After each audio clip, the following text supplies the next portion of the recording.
Yun, doon po dadalhin sa papagan. Kasi may ang nakapatong na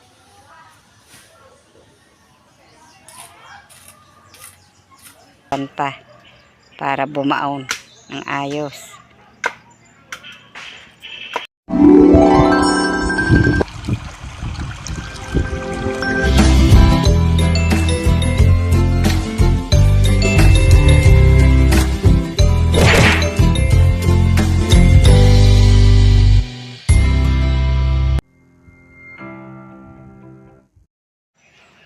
Magandang umaga at magandang buhay po sa ating lahat. Ngayon po ay panibagong araw na naman po ng ating vlog. At ako po yan, nakasaing na po ako.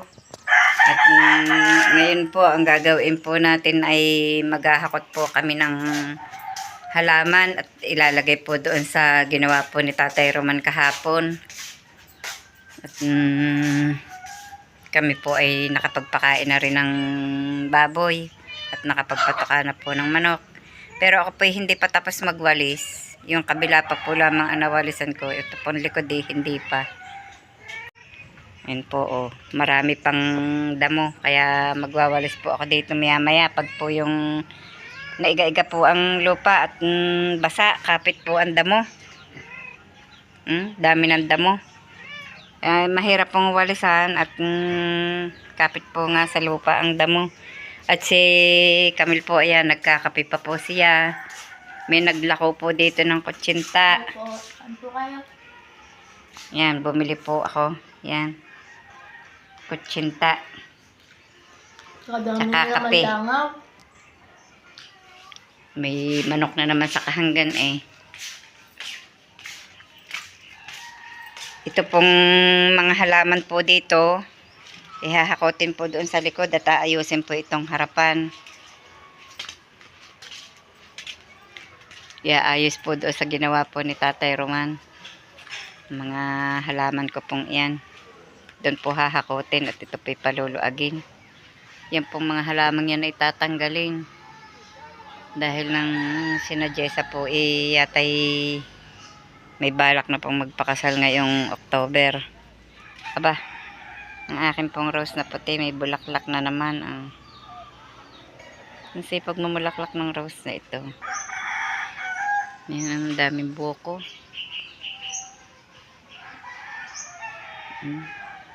Bukuhan At ang akin pong dancing lady, may mga bulaklak na naman. Yun po ang rose kong peach. Ayan, may bulaklak din.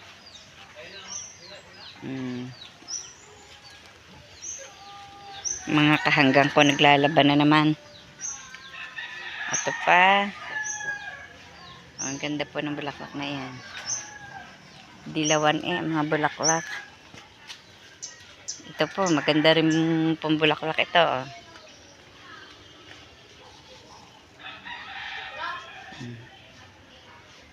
Namumulaklak na po ulit. Ayan ang mga bulaklak. Yan ang pink torch. Yan, pink torch. Ito pa.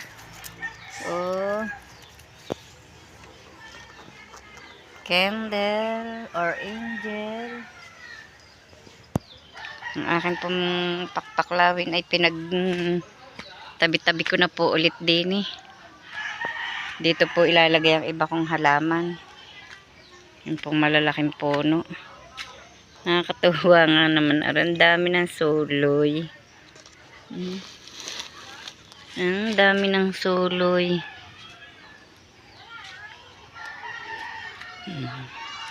Naku, may bagin. Nagapangan na naman ng bagin ang aking pakpaklawing aray.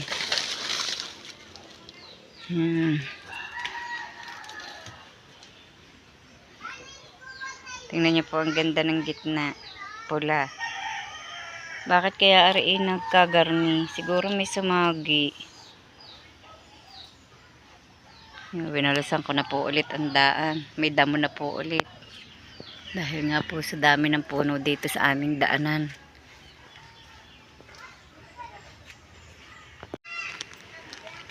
Puntahan po natin itong Jetro, anong ginagawa mo dyan?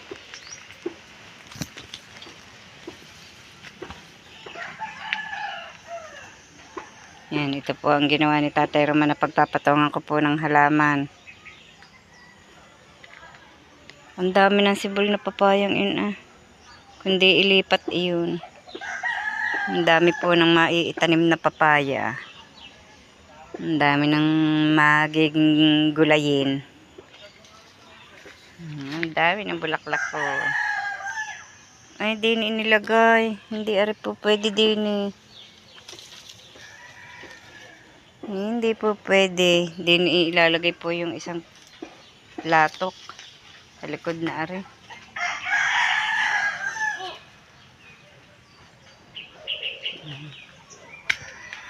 Yan, ang mga halaman. Ang akin pong Queen of the Night ay mamumulaklak na po ulit. May mga buko na po ulit yan. Ng pagbubulaklakan. Yan po Yan. Yung sipag mamulaklak. Yan po, may bulaklak din yung aking akyat yaman.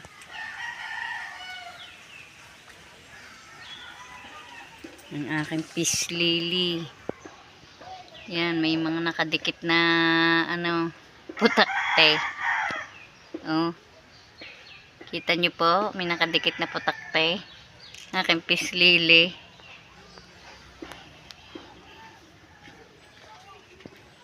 Ang lago din ng talbos ng sili. Kasama po sa halaman. Ang aking rosary plant. Ang dami ng suloy. Ito pa. Tingnan nyo po yung punla kong papaya. Sumibol na. Yan po yung malalaki ang bunga. Yung papaya pong pinunla kong yan. Yung pong doon po sa may kubo doon sa ilalim kinakapanalig po dati. Panlalapad ng dahon ng aking gabi-gabihan.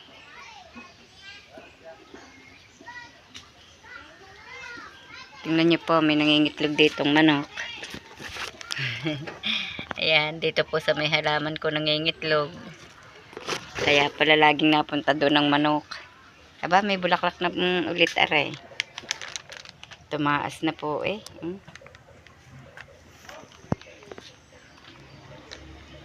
Katulong po si Camille at si Tatay Roman ng paghahakot po ng halaman. Dahan-dahan at baka mabali pa. Yung dala mong yan, Camille. Sila pong dalawa magkatulong ng paghahakot. Yun, doon po dadalhin sa papagan. Kasi may ang nakapatong na yan.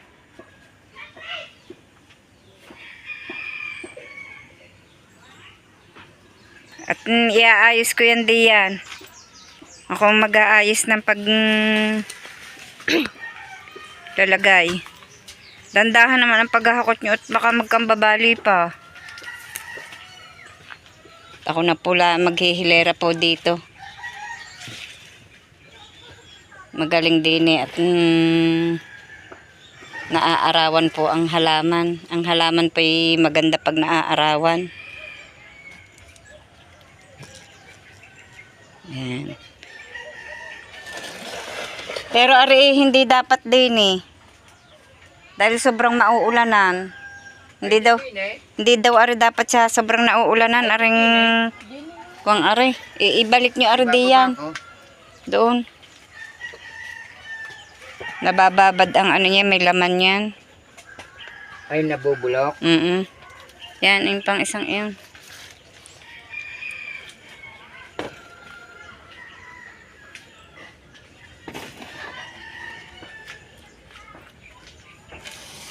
Tingnan nyo po, ang ganda ng bulaklak ng halaman kong aray. Kulay dilaw.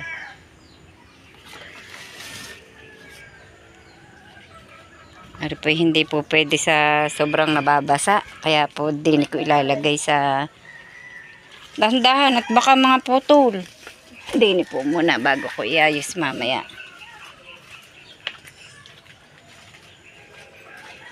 Nakakalimutan ko kung anong pangalan ng halaman kong ari Ang gabo. Ang ganda, gumanda na. Dapat ari din eh. Hindi kaya ari ay maano ng manok. Baka mapag...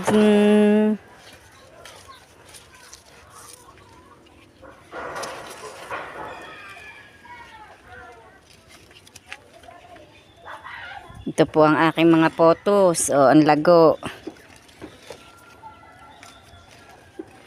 Tapos, dito pa nga mapapalagay sa arawan. Hindi po ba? Gaganda yan lalo.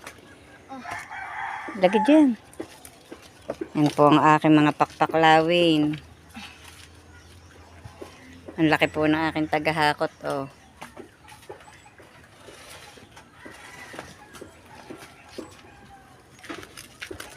Mga pakpaklawin.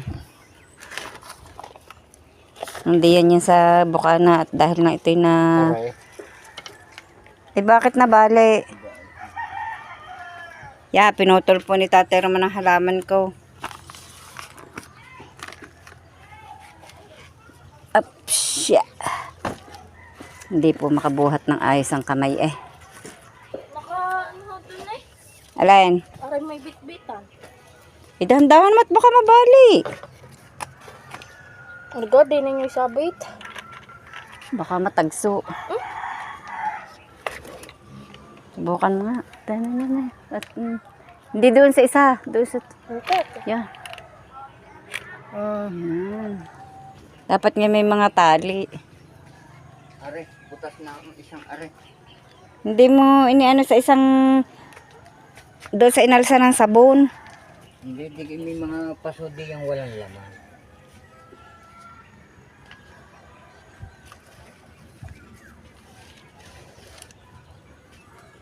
Ilipat na po yung iba dito.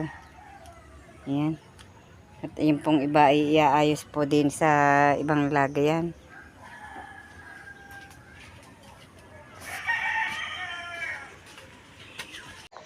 Nahakot na nga po namin lahat ang halaman at dito na po namin inipon. Yan, naririto na po sa likod.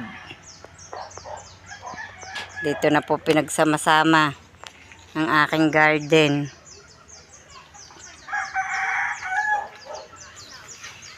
Pero marami pa po doong natitira. Yan. Dini po may ilalagay pa rin sa bandang are. Aalsin po aring mga nakalagay na are dini. Then ikukuan yung latok na pagpapatungan ko po ng aking mga isda. Hindi naman siguro yun maano ng tubig.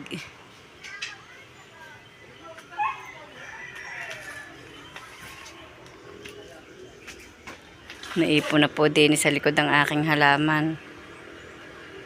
At medyo luag-luag na po dito sa harap. Naalis na po ang nakapatong din eh.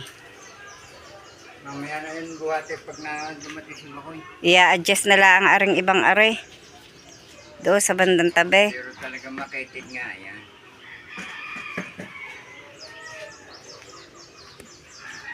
Aring halamang are, i-adjust mo doon. Ay, ihukay mo na lang doon. Hukayan mo muna. Sadya makitid nga yan. Aayusin ko po at lilinisin ito pong mga inalsan po ng halamang ito. At para po lumuag-luag tingnan.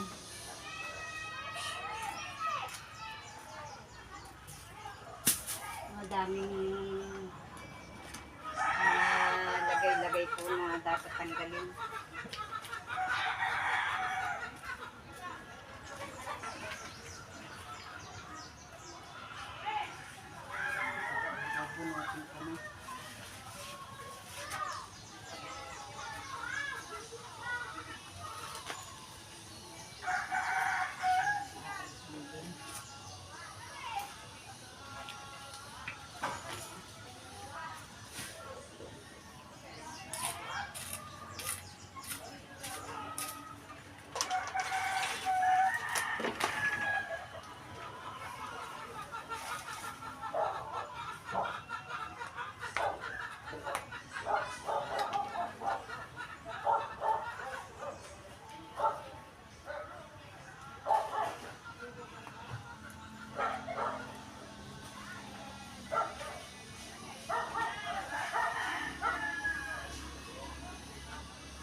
Pinaluluan ko ang harapan. Binabawas na po ang ibang halaman na hindi po ang daily.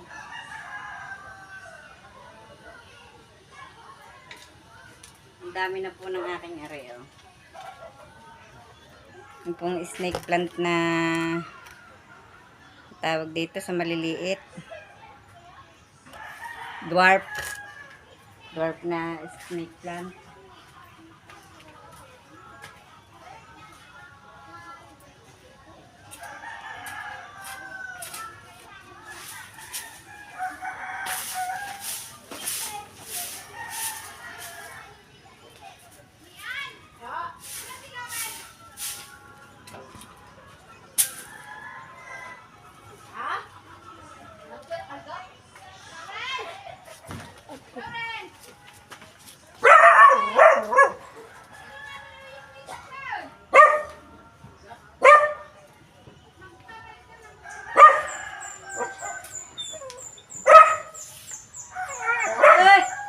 Kaingay po ng aso.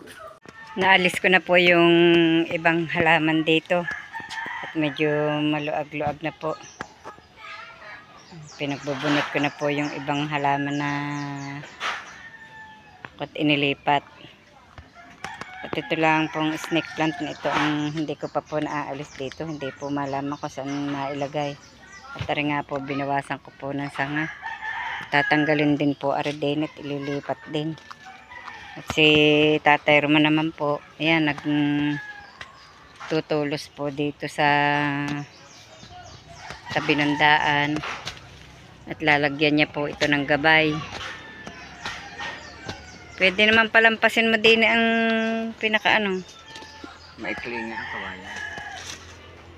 Ang butlaan doon. Ito po ang panlagay na gabay. O, yan pong kulay green na yan. Abot na po yan hanggang doon sa taas pong iyon. Dilalagyan mo pa rin din ng pinakatulos.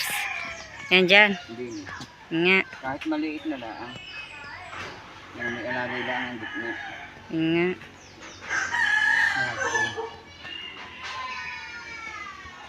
Tinutulosan na po niya at para po malagyan na ng gabay.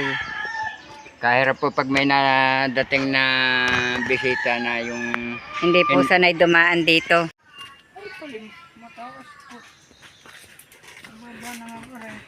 Yan, nakabitan na po ni Tatay Roman ng gabay. Ito pong malapit sa aming bahay. Ito pong daan na ito. Paahon. Marangan taas na yan. Kung binaba mo, pwede ukbot na diyan ang Ang lalaki na ng mga pakpaklawing area na.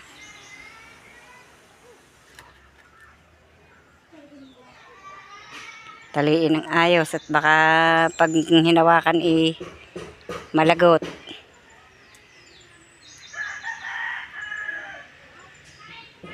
Hindi gilumusot. Ay. Hindi na makapagpalusot.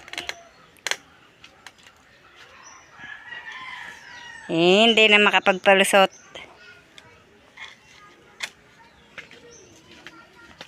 Tapos abot na rin hanggang din eh.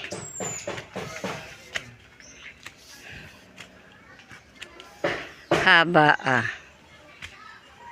Haba ng gabay ni Tatay Roman Aring kaping are ayos pa. Ayos pa are. Ha? Kung ayos pa. Para namang ano na, gato na. O tuyo na eh. Sinuga ko ngayon matigas pa. Tibay pa.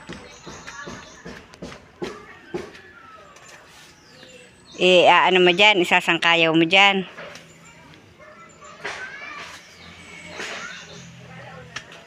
Ay hindi, sobrang taas na rin pag sinangkayaw din eh. Hindi mo ibinabababa. Ay malalim na eh. Paano mahaba ang ano mo? Maganda nga nakasangkayaw dyan at para matibay. Hindi uus-us.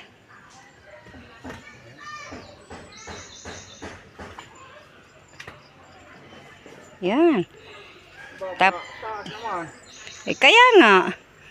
Hindi, ipok-pok-pok-pokin mo ng konti. Yung mga kabrasap. Putol-putulan mo ng parakuan.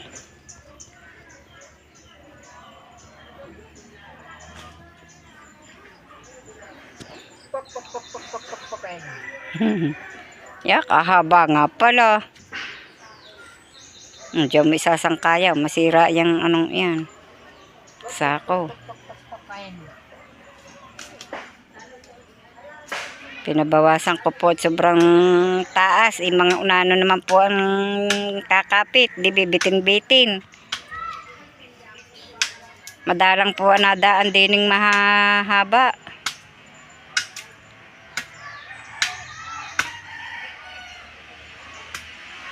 Tulad ko. Di ako yung pabitin-bitin din eh. Pag dumaan at ako po yung maliit.